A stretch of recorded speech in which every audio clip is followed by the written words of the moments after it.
Hey, what's up guys? It's Colby Cheese, and I just wanted to give you my first impressions of Orianna. It just came out yesterday. Been playing her a couple of times and experimented with a few different builds and setups on her, and I feel like I've come to some pretty good conclusions thus far.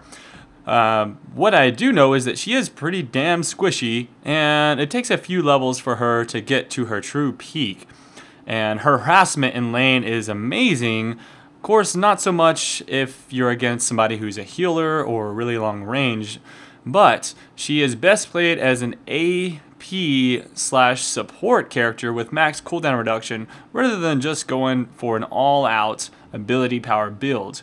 And so what I would say is that when you're playing Orianna, your job is to just spam your spells constantly. Your passive isn't all that useful in team fights. It's more of like a good chasing and extra damage type ability. However, if you can use it later on in the fight to put DPS on and start cleaning up those fights, that's kind of more of the idea. There's probably a little bit of debate on whether she should be a duo lane or more of a solo lane champion. And I'll say that she can actually do both very well. In the solo lane, she's great at kind of zoning people out. However, I do feel that she's better off in the duo lane, mostly due to the fact that you can actually give that solo lane to somebody else who can just farm quite well. And what you want to do on her is pick up a couple of Philosopher's Stones, maybe one or two early game, and rely on those for the early game CS and give away some of the farm to your lane partner in the duo lane and just try and do some zoning and harassment. And then later on towards middle game, you'll be able to clear entire creep waves, and then you can begin farming up that way.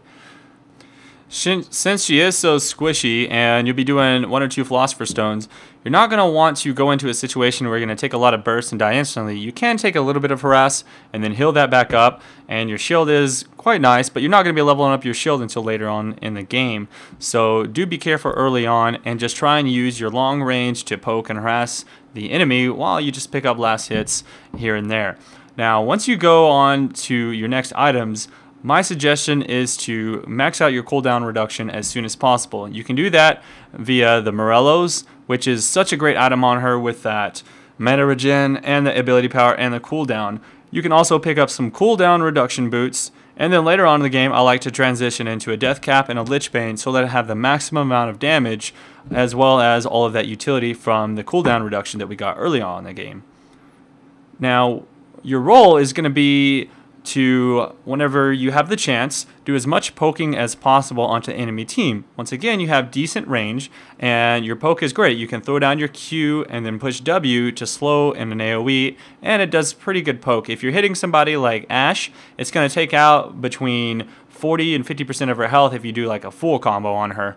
It just depends on your ability power at that time and how much magic resist that the character has.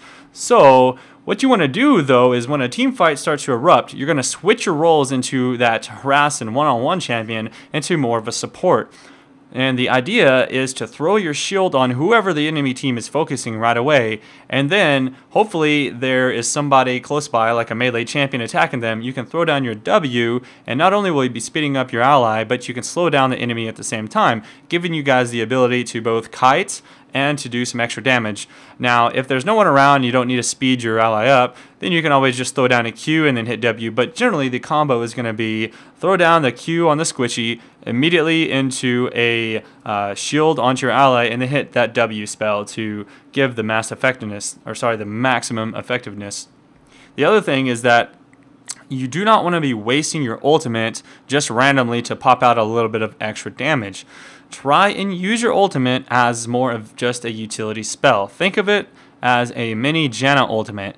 The spell is amazing for disrupting the enemy if they're doing some kind of channeling spell. So if you have like a Katarina or Malzahar doing an ultimate, try and throw your Q down on them immediately and then use your ultimate. Another thing is if you have somebody like a Xin Zhao or another melee champion that's just sticking to one of your allies and you need to get them off, go ahead and throw down your ultimate and pull them off that way.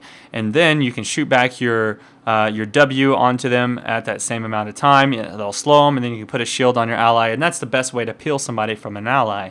The other thing is you can just pull people back into a fight. So if somebody's trying to run away, of course, throw down your Q and then put your W down to slow them, and right as they're about to be out of the range of that, throw down your ultimate and pull them right back in, and then your team will be able to finish them off quite nicely. Personally, I feel like her shining point in the game is mid-game. That's where you're going to have the most damage because of the fact that everybody is low HP. They don't have a lot of magic resist. You just leveled up all of your Q and your W to level 5. By the way, you are doing Q first and then your W and then your shield. But once again, that's when you're going to have the most damage and be extremely effective. At that point, you probably don't have your death cap, or you're just barely finishing up your death cap, and that's going to be where you're really strong. Going into late game, you'll probably start to teeter off until you're able to pick up a Lich Bane, and then you can add in quite a bit of extra damage due to the fact that not only does your passive do extra damage as you auto attack, but once you throw down your ability, it will do that extra Lich Bane damage. And by the way, your passive does scale with AP by 20% of your AP. So with all of the extra AP that you have, a Lich Bane and Death Cap and Morello's, you'll be doing massive auto attack damage. And so that's going to be a huge addition to your late game damage. And then you'll just be doing all of your same utility actions that you were doing before. There's a lot of different builds that you can do on her. The one I discussed so far is probably, in my opinion, going to be the best overall build going forward. I'd say, though, for your runes and masteries, if you are doing this build, you don't need to pick up cooldown reduction on your runes because you're already going to be maxed out with your masteries very quickly. In fact, you're going to be a little bit over the 40% cap if you do this build. And that's usually fine. And the reason is because you're going to have that max cooldown reduction or you're going to have even more cooldown reduction even before you finish up the Morellos, for instance. Now, another thing you can do is possibly skip the cooldown reduction boots and go for magic pin boots and then always be picking up a blue buff. That's going to be more of an option if you're the best choice for the blue buff and you can constantly pick up the blue buff. Otherwise, I would go ahead and stick with this build and give the blue buff to somebody else. But I will say that Orianna with a blue buff is quite nice because you can spam those spells all the time. Now, I've heard people say that they want to get Tear of the Goddess and Rod of Ages and things like that. That's not necessarily as necessary because if you get the 2 Philosopher's Stones and the Morellos, you'll have plenty of mana regen to help you out, and then especially if you get that blue buff, you'll be fine and good to go. The Rod of Ages is great if you want to go for more of the AP support and be up in people's faces auto-attacking as much as possible. However, once again, I feel like in team fights, her real shining point is just trying to support her teammates, not trying to go all-out AP damage champion, because that'll just get you killed. She is quite squishy, even with her shield.